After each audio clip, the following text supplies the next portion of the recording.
for July 1st, 2002, Biography with Harry Smith.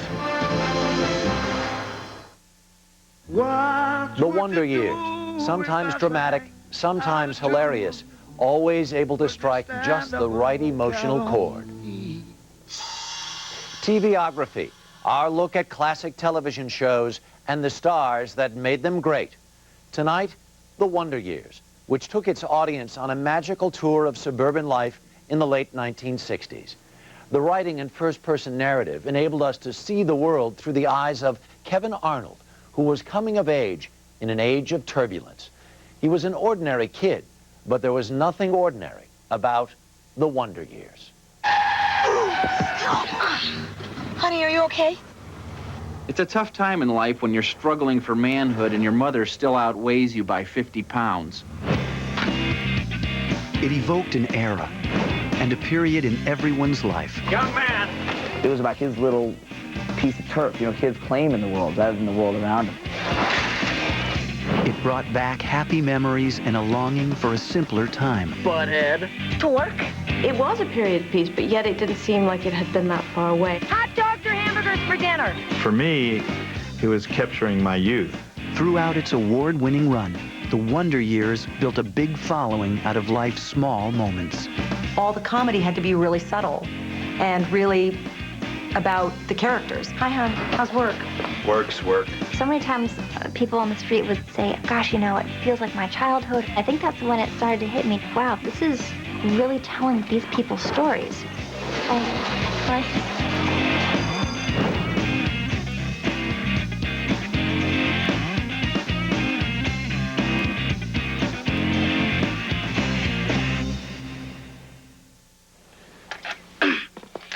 Excuse me. The show that would take millions of viewers down memory lane began life in 1987 as the brainchild of husband and wife producing team Neil Marlins and Carol Black. The pair were veterans of ABC's hit Growing Pains, and with that series and other sitcoms like The Cosby Show and Family Ties dominating the ratings, Marlins and Black decided to write a family-friendly comedy of their own. But unlike its predecessors, The Wonder Years was set in the late 1960s, a turbulent period in politics and culture that would serve as a backdrop to the everyday life of Kevin Arnold, an average 11-year-old boy growing up in the suburbs. The script was also different in its innovative use of a running voiceover commentary from the perspective of the adult Kevin. Kevin Arnold was a great universal, that's me, that's the guy who's goes one step forward and one step back. I mean, life just doesn't always work out. What they created was this world which, on one hand, was so silly and insignificant, a seventh grader's junior high school experience. I mean, it sounds so trivial. And yet, by adding the overlay of the older Kevin Arnold looking back at this, everything which continues to be so funny also has a sharp hang to it. Although the other networks passed on the script, executives at ABC were intrigued and saw how the show might appeal to the huge baby boomer audience, many of whom had come of age in the 60s. The network was lagging behind in the ratings race and was willing to take risks to get back on top. I think that there was still, for a lot of the executives in 1980, there's still a sense that if they personally felt that the show was strong, that counted for something. ABC gave the go-ahead for a pilot episode. Production company New World Entertainment funded the enterprise, and Marlins and Black began auditioning talent. Finding the right child actor to play the lead character of Kevin Arnold was the key to the show's success or failure. The search was soon over. Nearly every casting director in town recommended an 11-year-old from Chicago named Fred Savage, who had appeared in the movies The Princess Bride and Vice Versa. The producers quickly offered Fred the job. He accepted after clearing it with his parents, Joanne and Lou, who wanted to make sure their son's career didn't ruin his life. I think my parents more than I, because I was still, I was like 11 or 12. I was young. But I think they had a sense of what that could mean. If a series gets picked up and is successful, that means we're in LA, you know, for potentially years, you know? So I think that the script was so fantastic that I said, I think this is worth it. Well, the jockstrap, sir, is a particular type of strap that's constructed of a strap-type material which is utilized exclusively for the purposes of jocks.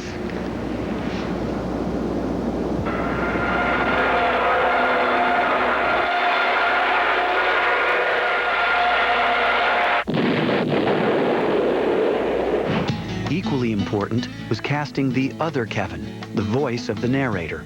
Actor Daniel Stern, who had come to fame in the movie Diner, was happy to audition for the part. I went in and did a sort of an anonymous reading of the script. I was contestant number 6 or something like that, because they didn't want to, I think they didn't want to have the baggage of who the person was. They just wanted it to be straight voice, and I got the job. To play Norma Arnold, Kevin's traditional homemaker mom, the show's creators hired Allie Mills.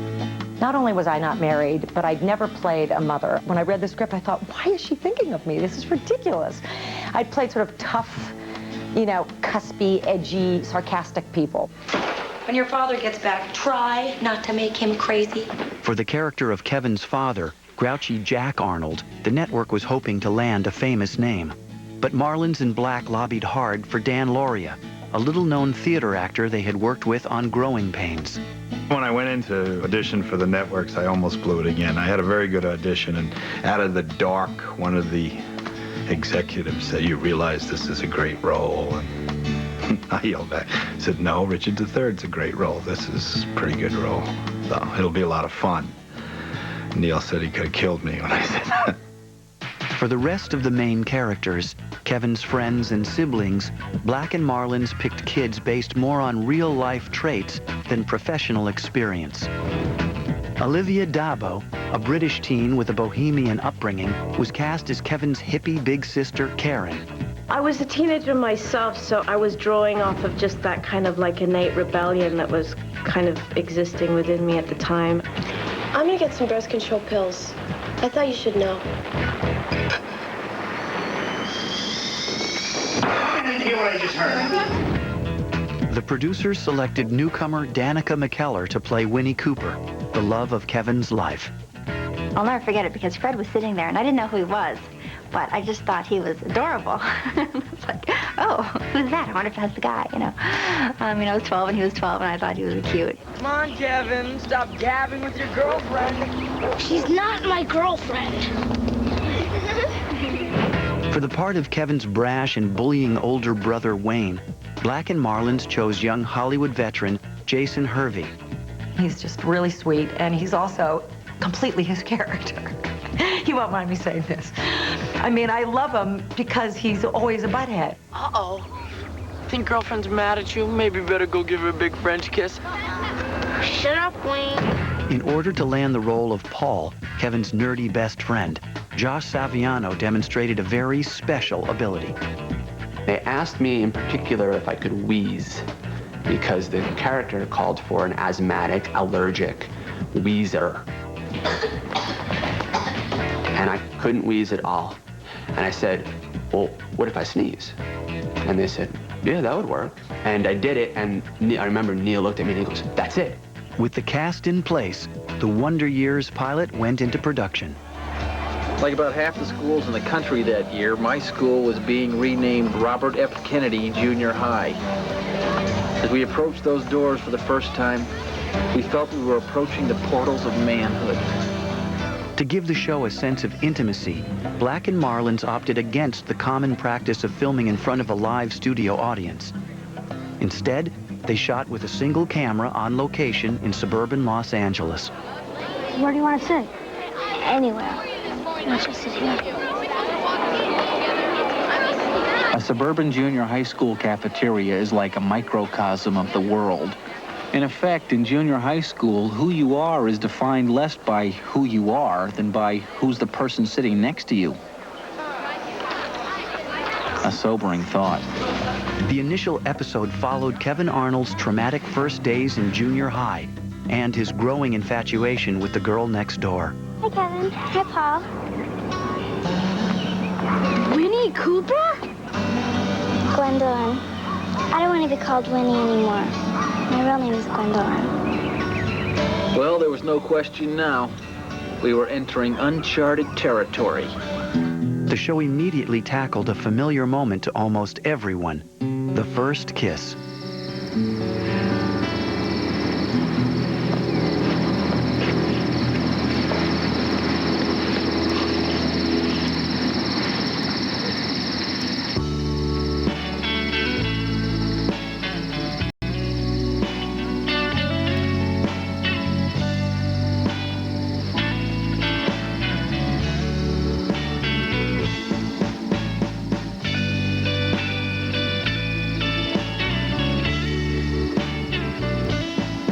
There were 6 takes for that, for the kissing scene.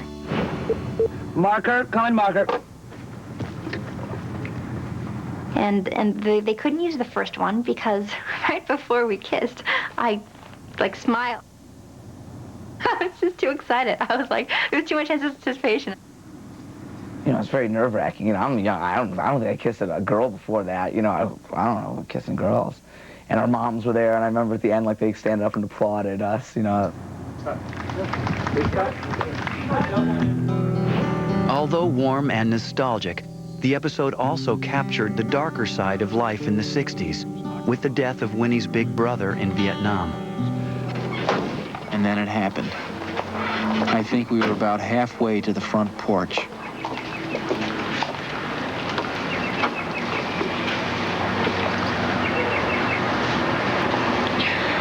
Brian Cooper was killed.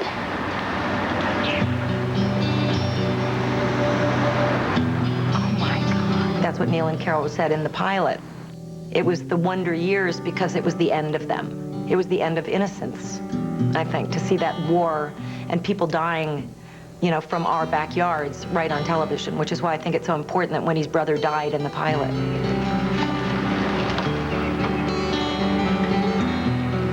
What was so good about the show is it kind of had this bittersweet, melancholic texture to it. Any doubts about the innovative format were quickly forgotten when ABC executives saw the finished pilot. When they showed it to the head of ABC, Brandon Stoddard, and he went out on a limb for a lot of really great television shows, and he fought for that show, and he put it after the Super Bowl.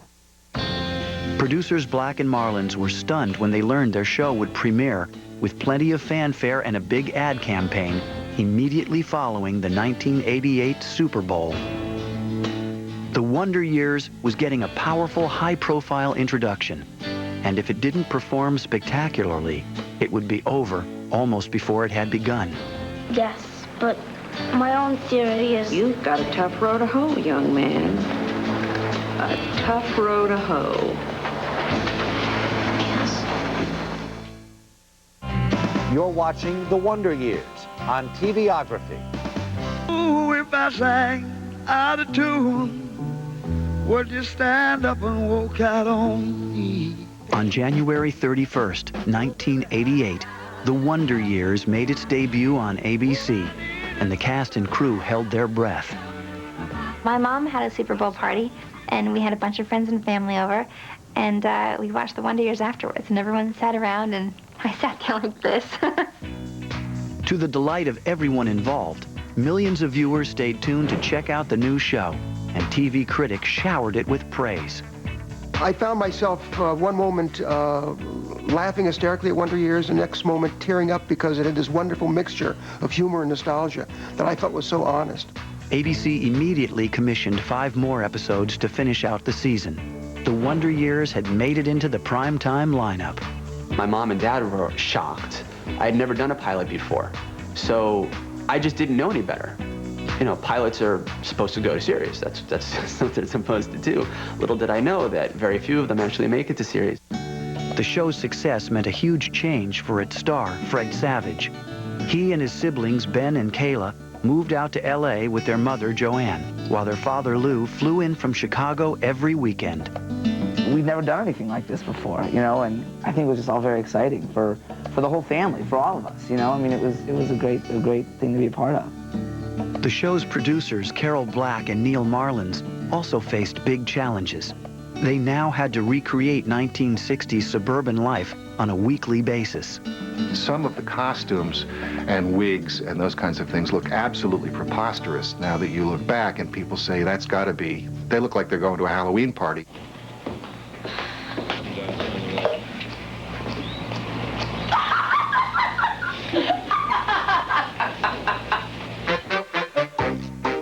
Black and Marlins knew that just the right costumes and props were essential if the show was to strike a chord with baby boomers in the audience.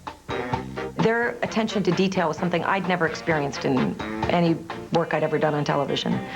It was very costly to take that much time. I mean, literally the buttons on your sweater, the earrings you'd wear. What do you think? Matter of fact, Allie and I would get upset because every time there was a question about something, they would look at us because we were the two old timers. The Wonder Years was designed to make nostalgic viewers think of the show as a window on their personal pasts. So it was set in an unspecified location. It didn't take place in, you know, Boston or Chicago or LA or San Francisco. It just took place in like any town in USA. So people could project their own experiences onto it. But the show's scripts were even more important than its setting, and Black and Marlins paid special attention to the voiceover narration. Sex ed class, 7th grade. Now, the female reproductive organs look like this.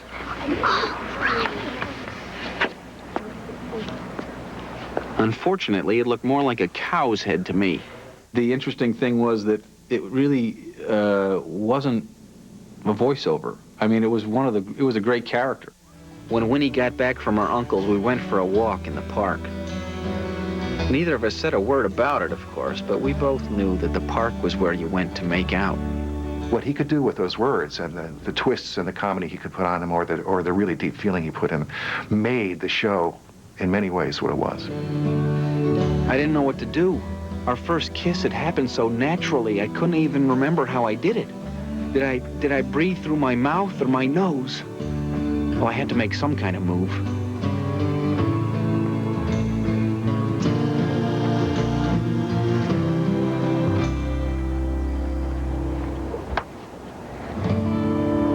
There was a bug on you. Oh. Thanks. Some move. All the care that went into the initial casting showed in the chemistry between the actors. So Herbie was definitely like a big brother. Tell me about girls, and I was just captivated by his tales of the nightlife and all these things he'd tell me. There's nothing stopping this kid.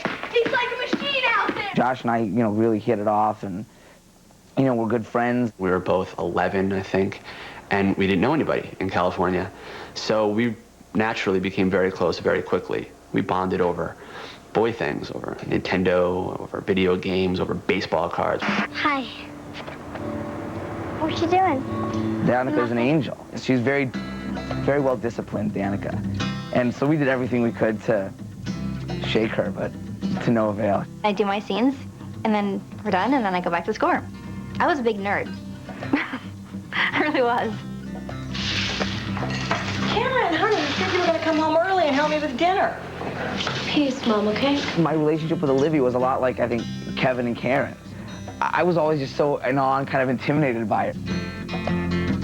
I felt very protective over him. I just think he's the most adorable thing on the face of the earth, and I always will. Veteran actors Dan Lauria and Allie Mills also took the youngsters under their wings. Dan and Allie, they weren't like authoritarian figures or you know, disciplinarians at all. I wasn't married, I didn't have kids, and I developed this weirdly maternal relationship with him, even though he was also like one of my close friends as a little kid. I love working with Fred. On the first day of working on the Wonder Years, they said, you know, if you could help this kid out, it'd be great. And I said, yeah, sure, anything I can do. You know, I did one scene with Fred. I turned around to everybody and said, don't anybody help this kid out.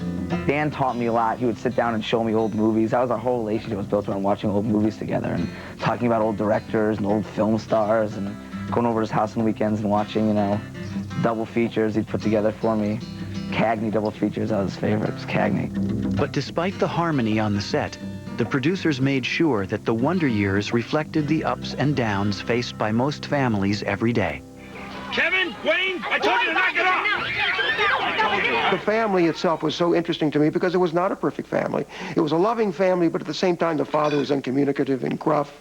The mother was sort of off and a little spacey at times. The big brother used to, pummel the little brother. Kevin's growing pains were usually mined for comedy, but they also led to some of the show's most affecting episodes. There was just one wonderful episode where his father takes him to work with him, and he looks up to his father because his father is sort of a low-level executive job. I'll never forget how I felt at that moment. I felt that my father was a great man. What the hell is this, Arnold? This is incompetence, just plain incompetence. Look, Al, Wyzanski's a little... No, never mind Wyzanski. He works for you. Now, this is a third major screw-up in your department the last 2 months. And his father is royally chewed out by his boss in front of Kevin.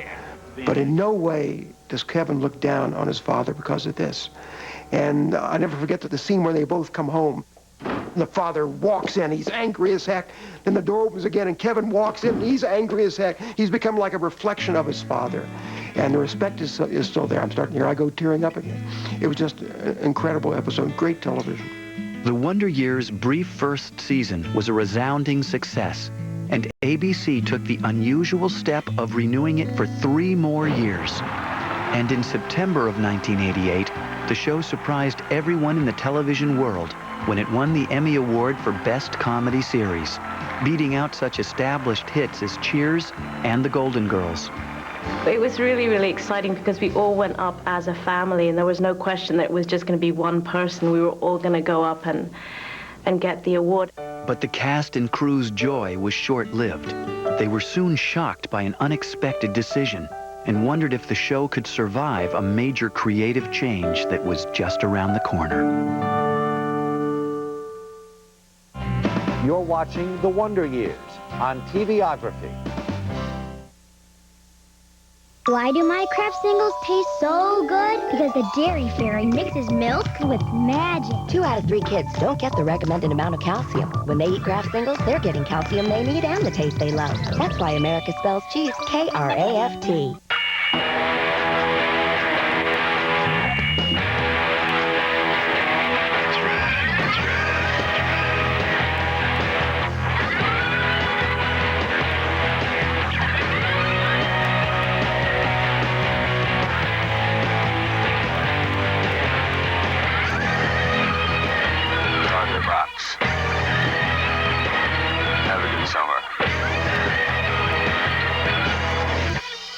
It's a beautiful morning. I don't want to go jogging. I don't want to play hockey. All I want are nights with less pain, mornings with less stiffness, so Bo and I can go out early and catch up with all our friends. Ask your doctor about ways to help relieve the pain of osteoarthritis. Call 1-888-MERC55 for more information.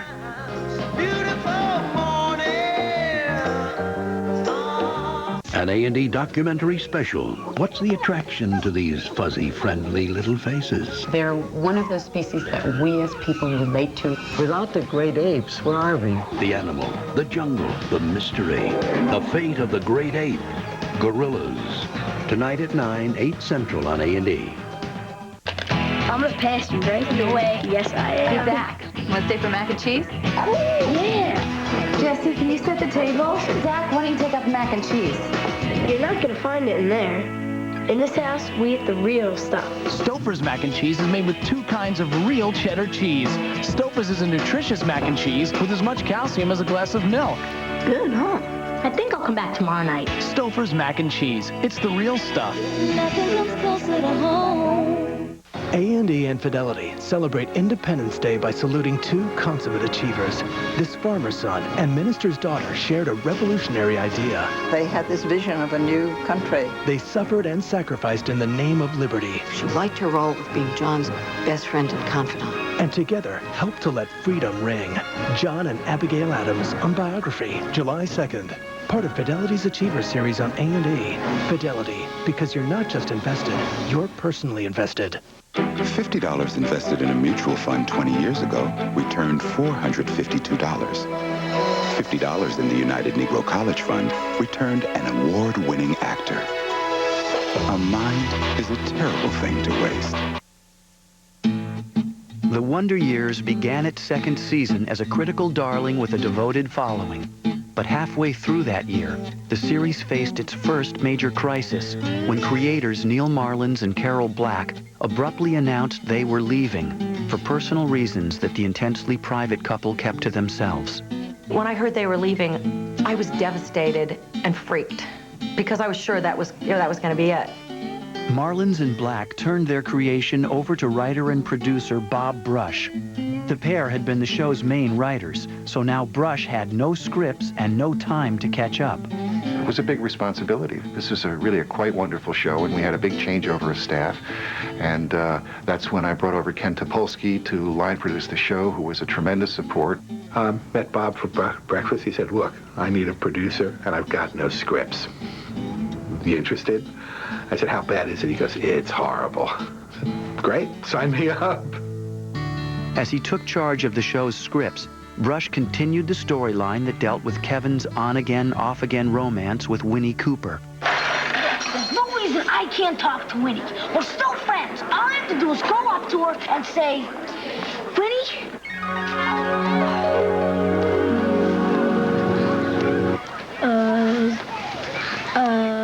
The way that Winnie Cooper was portrayed was always from a distance. You know, even when Kevin and Winnie were close, Winnie was still this unknown entity. There's always this air of mystery and like, who is that person and what's going on? Well, did you show it to anybody? Show what? Well, the yearbook. You know what I wrote? Yo, you can just forget about it, okay? Because I didn't mean a word of it. And you can just rip out the page and throw it in the garbage because...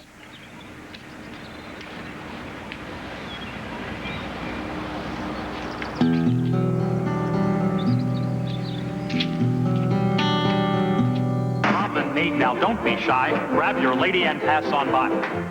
First love could be a grueling, nerve-wracking ordeal. Action, girls, go. Not unlike planning a TV production around child actors. Minors could only be on the set for 9.5 hours each day, and much of that time was taken up with mandatory schooling sessions, recreation breaks, and meals. The biggest thing that affected the schedules certainly were working with minors, and particularly one that was in every scene.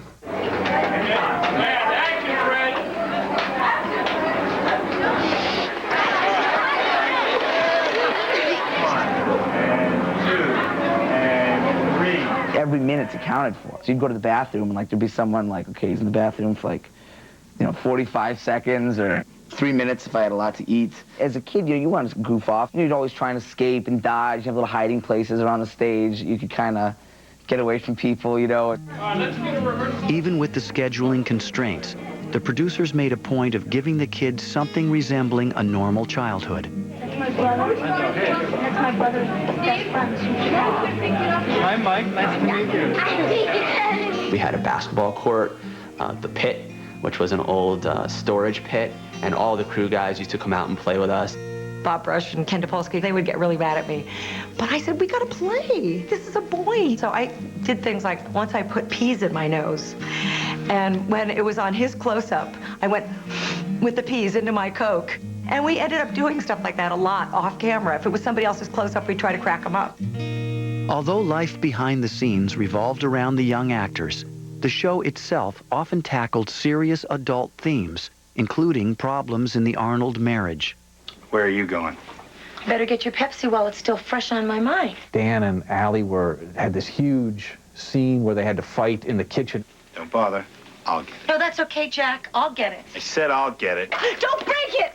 I'm not going to break it, Norma. Just because you hate my pottery, no reason. Dan and Allie were terrific, just great performances. And then we shot Fred out there listening, and he was doing his beautiful face. I mean, and it's such a hard thing to just sit there and listen. His family needs Pepsi. He was so brilliant at that. Ended up playing the whole thing on Fred, actually. Jack, you should listen to yourself. I want my Pepsi. I want my cup. You sound like an infant. Don't you ever speak to me in that tone of voice. I'll speak the way I want. Fine. Don't expect me to listen to it.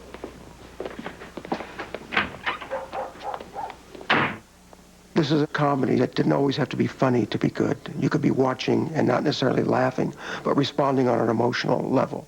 Throughout the second and third seasons, the character of Kevin Arnold continued to face the perils of adolescence. They seem awfully roomy in the crotch. Gee, Mom, could you say it a little louder? I'm not sure everyone in the store heard. Attention shoppers, attention shoppers. Plenty of room in Kevin Arnold's crotch. He also had to confront the hard facts of life. Mr. Collins? Mr. Arnold? There were these 3 episodes about Kevin and this math teacher. Everyone, hopefully, you're fortunate to have found one teacher that really spoke to you, that really meant something to you. And this was Kevin's. The lowest common denominator. Every day after school, Mr. Collins and I met to accomplish the improbable. What law do we apply? The commutative law. Not in this case, the community. But it wasn't all hard work. There was something more. It was the man himself. Just X. I liked him. I was getting to know him, and he was getting to know me. Mr. Collins passed away this morning.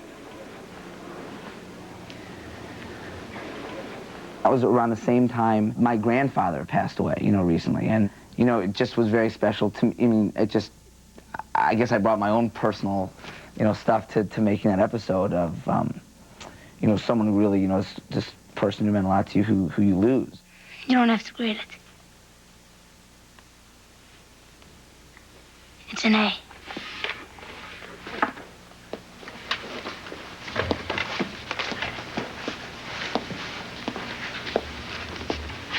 Mr. Arnold.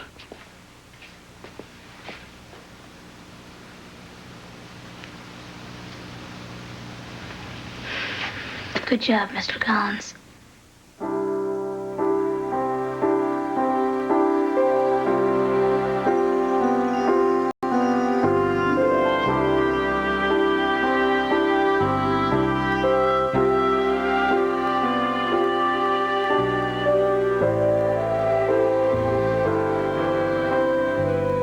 The episode Goodbye earned Emmys for its director Michael Dinner and its writer Bob Brush, who had proved beyond a doubt that the right man was running the show.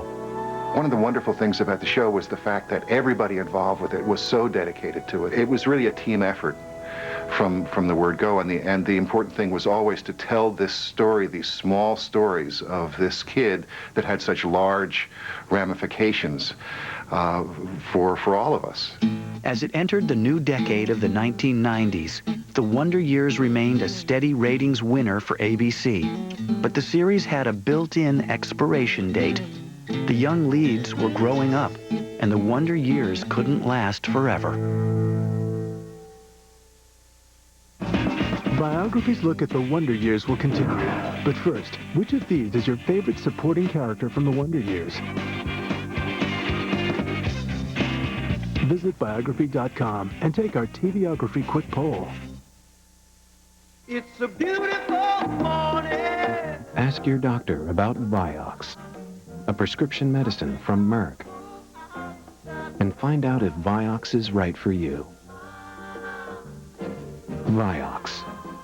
I feel like a walking cold sore till it's gone. Heal cold sores fast with Abreva, the only non-prescription cold sore medicine approved by the FDA to shorten healing time. That cold sore's out of here. Abreva shortens healing time like a prescription without a prescription.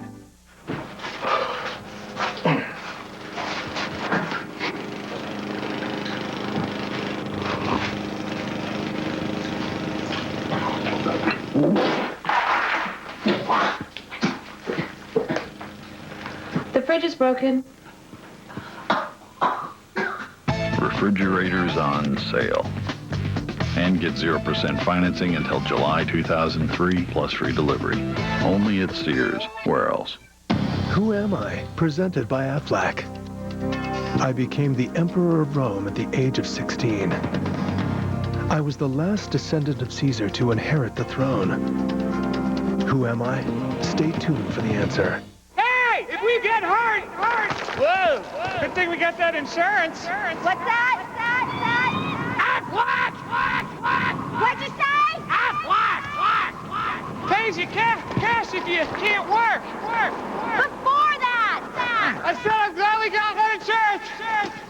Not that! Aflac. Ask about it at work. I was ruthless. I murdered my mother and forced my tutor to commit suicide. They say I fiddled while Rome burned. Who am I? Nero. Brought to you by Aflac. Ask about it at work. Have you seen any of these people? If you have a celebrity sighting you'd like to share, call Bio Voicemail at 866-725-4295.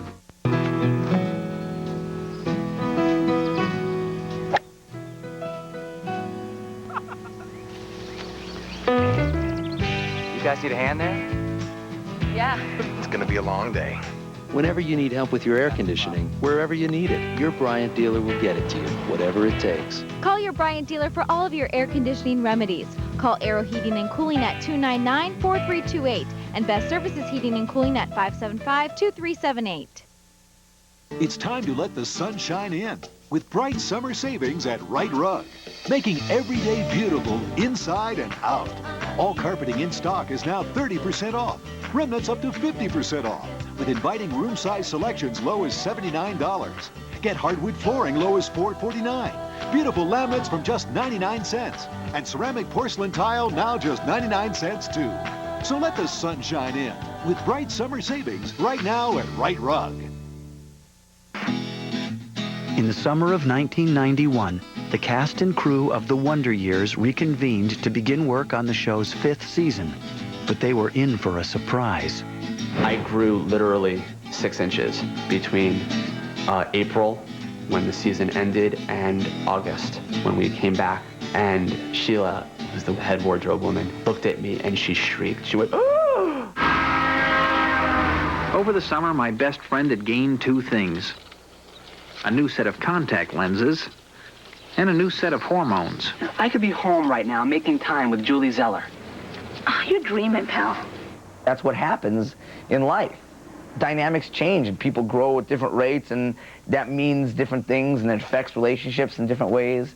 And that just, they worked it in. It was part of it. The actors weren't just outgrowing their wardrobes. They needed new, more mature storylines as well. We had to be really careful about the stories that we were telling, but we also wanted to be honest. I remember we were doing an episode one time where Kevin touches a girl's breast for the first time.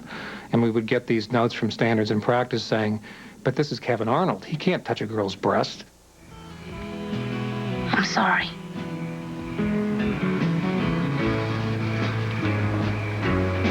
I'm not. We tried to be honest and tried to, deal with the subject matter in a delicate way.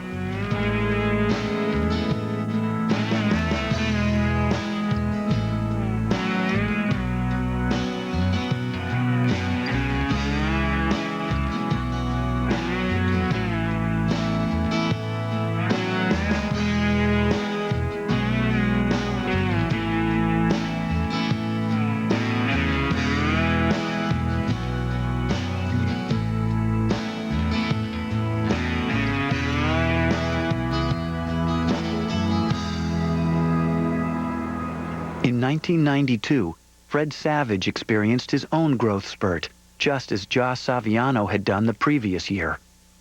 I missed you today. I thought about you in chemistry. Yeah, I thought about you in biology.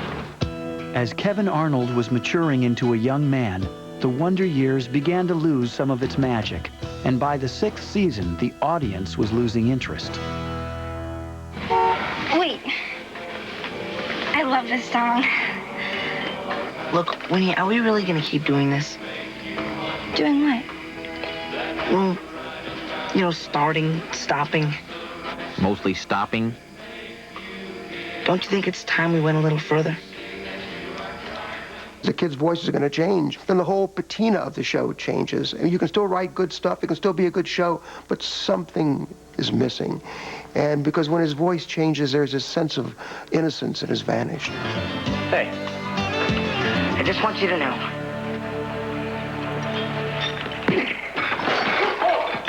The on-set atmosphere also suffered a blow that year when a crew member accused Fred Savage and Jason Hervey of sexual harassment.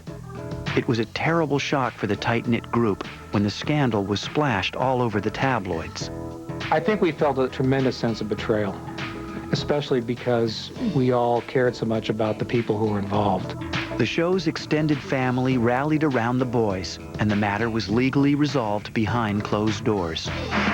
But with creative difficulties still plaguing the series, the cast began to hear rumors that the Wonder Years would soon come to an end. The actors really didn't know what would happen if there'd be another year, and I think there was real mixed emotions about what they wanted. The 1-hour final episode of the 6th season dealt with Kevin's difficult relationship with his father. You know what your problem is? Yeah, I can't stand it here. You think you're too good for this job. Yeah, that's right. That's right. Because maybe this job is good enough for you, but it's not good enough for me. Fine. You don't want to work here. I don't want you here. And after 17 years of living under my father's thumb... Okay. I quit. I'm out of here. It also focused on his turbulent romance with Winnie Cooper. Hey.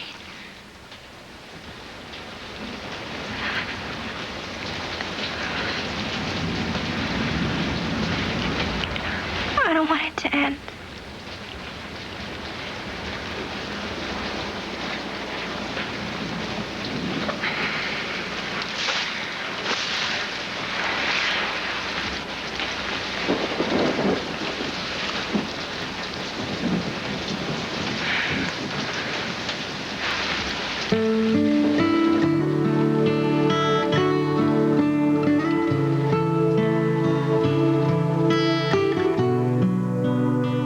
With shooting almost complete, a decision still had not been made about the show's future. What upset me was just that they didn't have the courtesy to decide. Just decide. Are you going to run it out? You know, do you think that it's over? You know, that's fine. It's just don't end it like this. End it with, you know, with a kind of dignity. Filming concluded with a shot of all the characters watching a parade. Soon, Bob Brush and his team would write the narration that would either set up the next season or reveal the ultimate fates of Kevin Arnold and his family and friends. You're watching The Wonder Years on Biography. A&E and Fidelity celebrate Independence Day by saluting two consummate achievers. This farmer's son and minister's daughter shared a revolutionary idea. They had this vision of a new country. They suffered and sacrificed in the name of liberty. She liked her role of being John's best friend and confidant. And together helped to let freedom ring. John and Abigail Adams on Biography, July 2nd. Part of Fidelity's Achiever series on A&E. Fidelity, because you're not just invested, you're personally invested.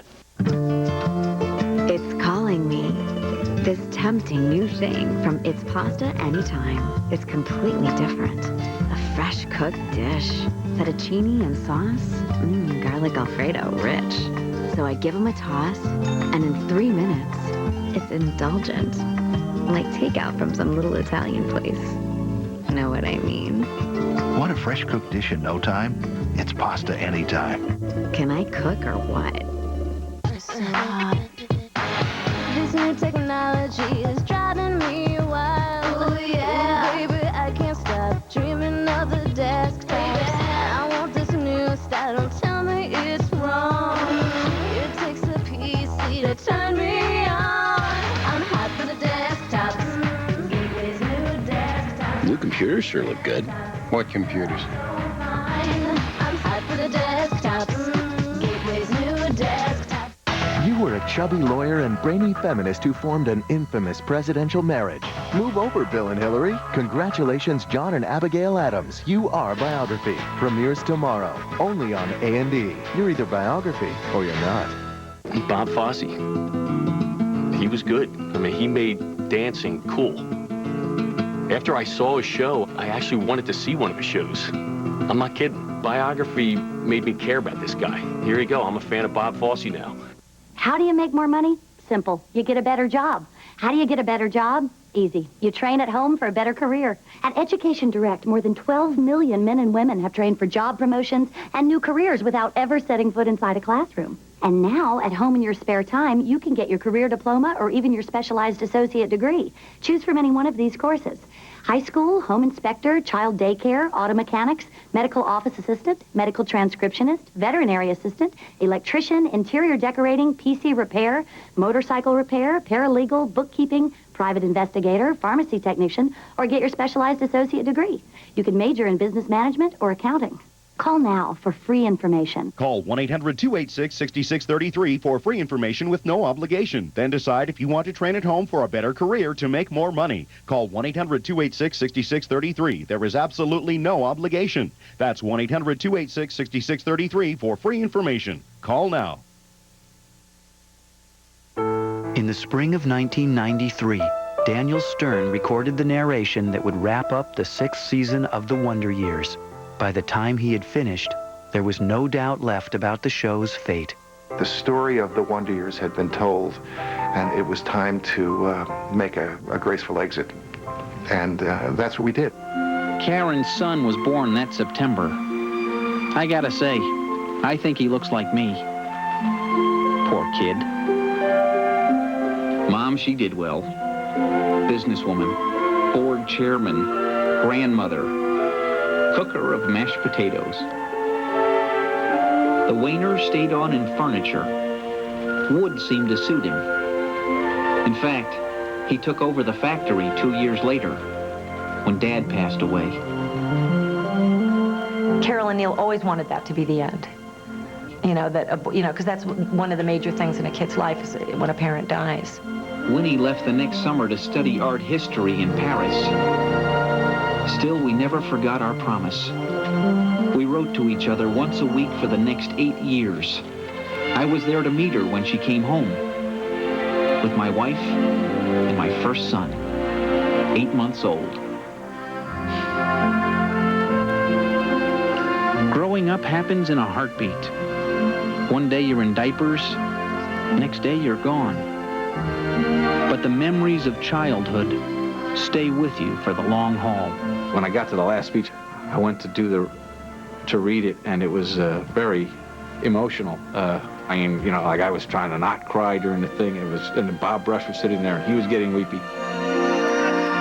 And the thing is, after all these years, I still look back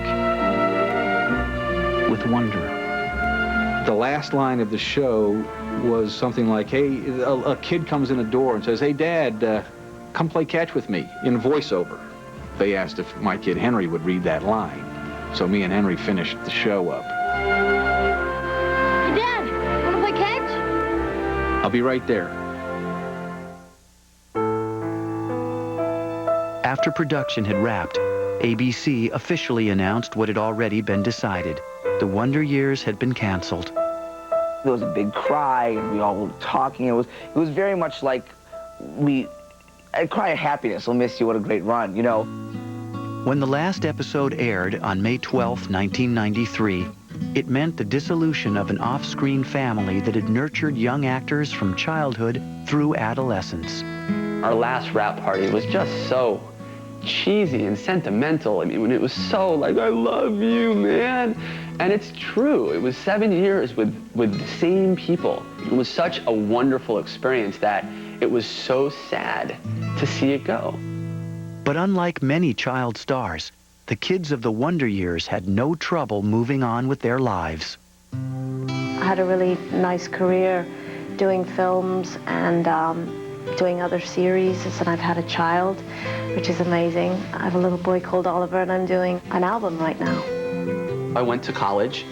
I graduated from Yale, and I'm in law school now. I'm expecting to graduate in the year 2003. I'm marrying a wonderful woman. I have a wonderful career ahead of me. I have a wonderful life.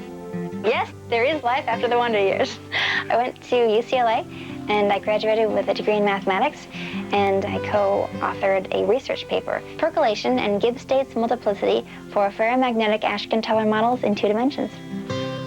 I had all these experiences that I didn't have before because I was working. So, the day-to-day experiences of, going to school and hanging out with your buddies, and, I was in a fraternity at college, and, I had a blast. I had an absolute blast. After earning their degrees, Fred and Danica decided to return to show business. Fred starred in the NBC series Working and began directing episodic TV, while Danica made her stage musical debut in Grease and explored the independent film scene. Although excited about the future, they both stayed in touch with their friends and mentors from the past. All right, great, cut. Moving on. So I started filmmaking, and my first project was a short film called Speechless, and Dan Laurie is actually in it with me. Your last 9 reports were, Brilliant.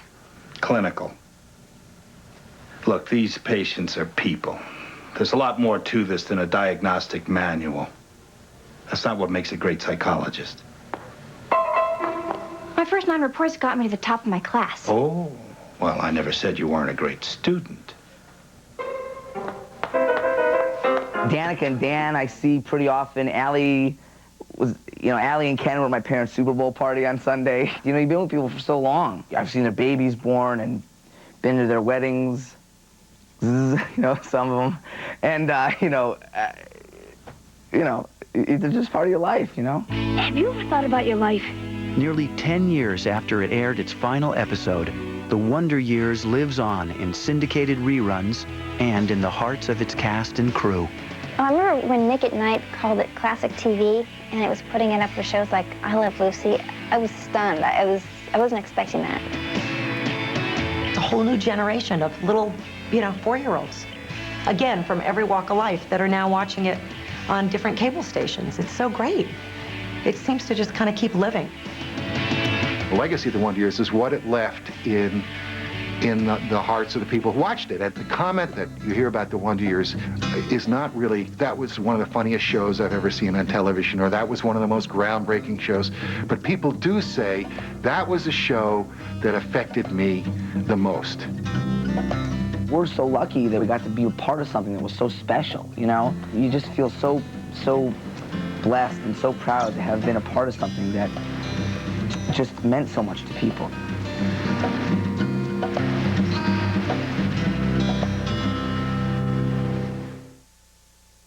Fred Savage now looks back at his time playing Kevin as his own Wonder Years. It was, he says, a wonderful place to go every day. Millions of television viewers felt the same way, and still do. Tomorrow on Biography, the Addams family, as in John and Abigail Adams.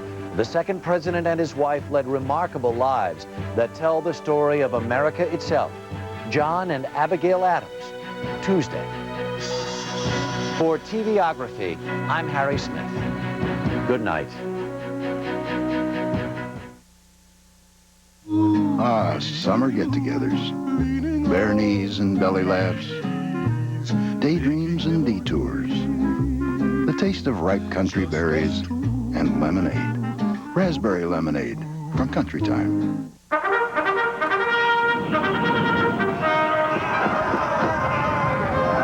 Ladies and gentlemen, we would like to cordially invite you to enjoy the pleasures of Britain.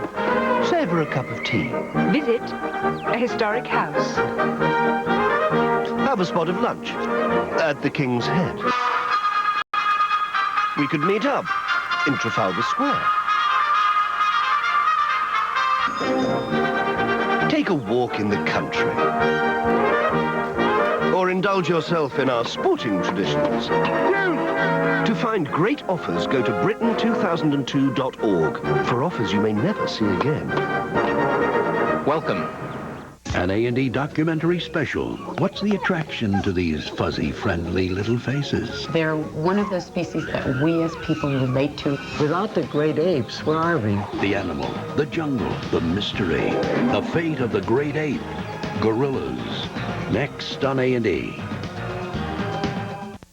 Time Warner Cable knocks satellite out of the sky. I get local channels at no extra cost. Don't count on satellite reception in lousy weather.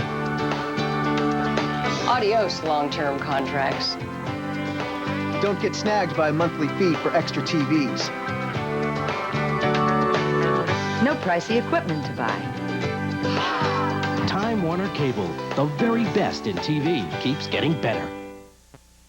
And new cars for $49.95. And we all drove away with brand new cars. I actually sent my boss down here. You can afford a car at Riker. So really what we're talking about, cars that are under $100 a month with no money down. I mean, absolutely no money down, $99 a month. I'll definitely be back to Riker. Stop right there. All these cars, Kevin, pan down there. You can't buy enough of them. I got plenty of them here. They're dealing. And he's dealing. Because you know, we're dealing. Lawyer and brainy feminist who formed an infamous presidential marriage. Move over, Bill and Hillary. Congratulations, John and Abigail Adams. You Are Biography. Premieres tomorrow. Only on A&E. You're either biography or you're not. At A&E, we tell stories about remarkable people and places. Visit us online and view hundreds of A&E titles, from the entertaining to the engaging. Shop A&E.com.